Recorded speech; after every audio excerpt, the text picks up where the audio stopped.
بسم اللہ الرحمن الرحیم۔ فرمایا کہ عام طور پر لوگوں کا یہ خیال ہے کہ حق العبد میں محض بندے ہی کا حق ہوتا ہے، حق تعالیٰ کا حق نہیں ہوتا۔ یہ غلط ہے، کیونکہ بندے کا وہ حق اللہ تعالیٰ ہی نے مقرر فرمایا ہے۔ مثلاً حکم دیا ہے کہ مظلوم کی امداد کرو، کسی مسلمان کی غیبت نہ کرو، کسی کو ایذا نہ دو۔ تو جب ان احکام کے خلاف کسی کو ایذا دی جاوے گی تو جیسے بندے کا حق فوت کیا، ایسے ہی خدا تعالیٰ کا بھی حق فوت کیا کہ ان کے حکم کی مخالفت کی۔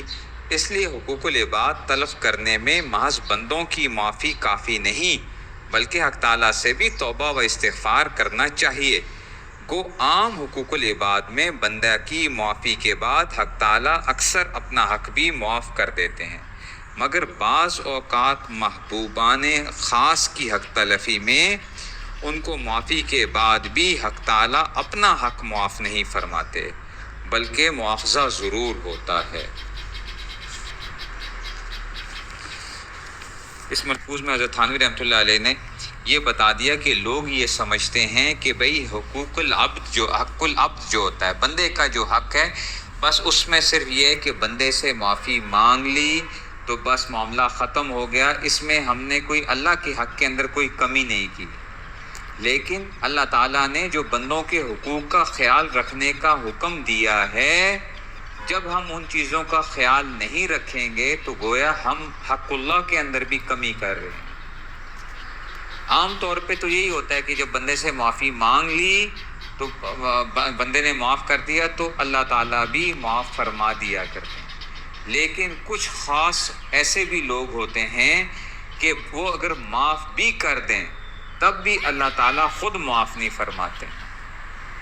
اس لیے ہمیں ڈرتے رہنا چاہیے، کسی کو بھی ذرا سی بھی تکلیف نہ پہنچائیں۔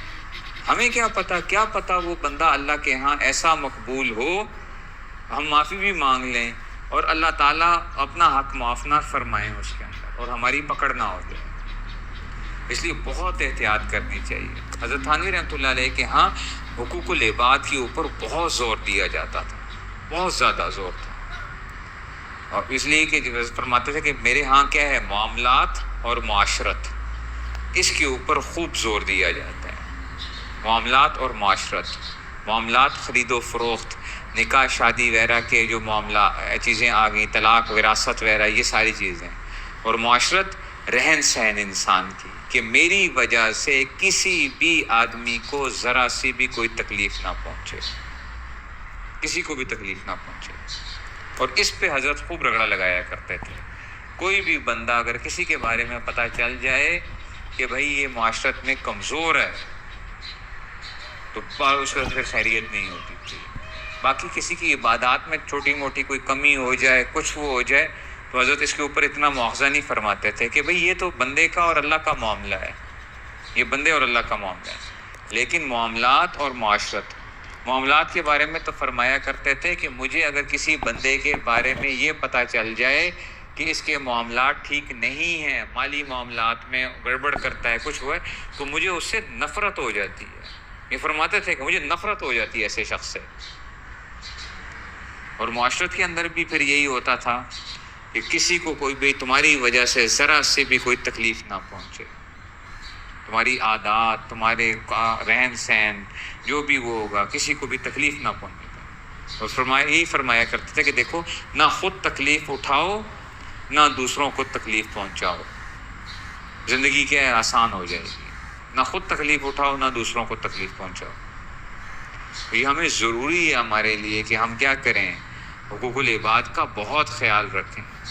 اگر کبھی کوئی کوتاہی ہو جاتی ہے، معافی مانگ کے اللہ تعالیٰ سے بھی توبہ استغفار کر لی جائے کہ یا اللہ مجھے معاف فرما دیجئے، آپ پکڑ نہ کیجئے گا، اور بندے سے بھی وہ کر لیا جائے کہ بھئی میری وجہ سے آپ کو جو تکلیف پہنچی ہو تو مجھے معاف فرما دیجئے۔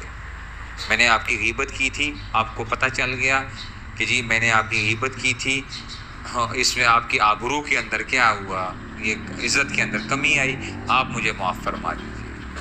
بس اس نے وہ کر لیا، معافی مانگ لی، اب یہ کیا ہے، انشاءاللہ یہ کیا ہو گیا، بری ہو گیا۔ تو اول تو کسی کی کرے ہی نہ، کسی کو تکلیف پہنچائے ہی نہ، تکلیف ہی نہ پہنچائے.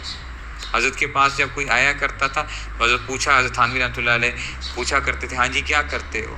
بعض تو ایسے بھی لوگ آئے جو پہلے ڈاکے ڈالا کرتے تھے، تو کہا کہ بھئی جاؤ پہلے جا کے ان سے معافیاں مانگو، جا کے لوگوں کے حقوق ادا کر کے آؤ، جتنے پیسہ کھایا ہے جو کچھ کیا وہ ان کو دو، اگر پیسے نہیں ہیں تو ان کے پاس جا کر ان کی مزدوری کر کے آؤ، وہاں پہ مزدوری کر کے پھر دوبارہ واپس آنا ہے، پھر اصلاح شروع کریں گے. تو قدم قدم کے اوپر جو تھا نا، ایک ایک چیز کے اوپر نظر رکھی جاتی تھی، ایک ایک چیز کے اوپر نظر رکھی جاتی تھی. اسی لیے کہتے تھے کہ حضرت کی خانقاہ میں کوئی آدمی ٹھہر نہیں سکتا تھا، اتنی وہ ہوتی تھی ان چیزوں کے اوپر. لیکن جو بندہ ٹھہر جایا کرتا تھا وہ نکلتا پھر جو تھا نا وہ بڑا زبردست بندہ بن کے نکلتا تھا، پھر بندہ زبردست بن کے نکلتا تھا جو ٹھہر جاتا تھا.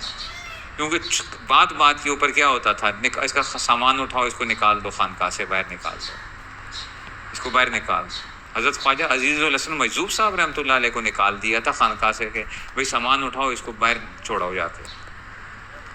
تو اس حد تک وہ ہوتی تھی. اور پھر یہی بات تھی کہ اصلاح ہوتی تھی، زبردست قسم کی اصلاح ہوتی تھی لوگوں کی جو ہے. اور پھر وہ کیسی اصلاح ہوتی تھی کہ بھئی خالی اپنی اصلاح نہیں ہوتی تھی، پھر وہ پورے زمانے کی اصلاح کرتے تھے. یہ لوگ جو ہیں جو نکلے ہیں حضرت کے، جو حضرت سے تربیت یافتہ جو لوگ تھے، کیسے کمال کے لوگ نکلے ہیں. تو اللہ تعالیٰ ہم سب کو عمل کرنے کی توفیق نصیب فرمائے. وآخر دعوانا الحمدللہ رب العالمین.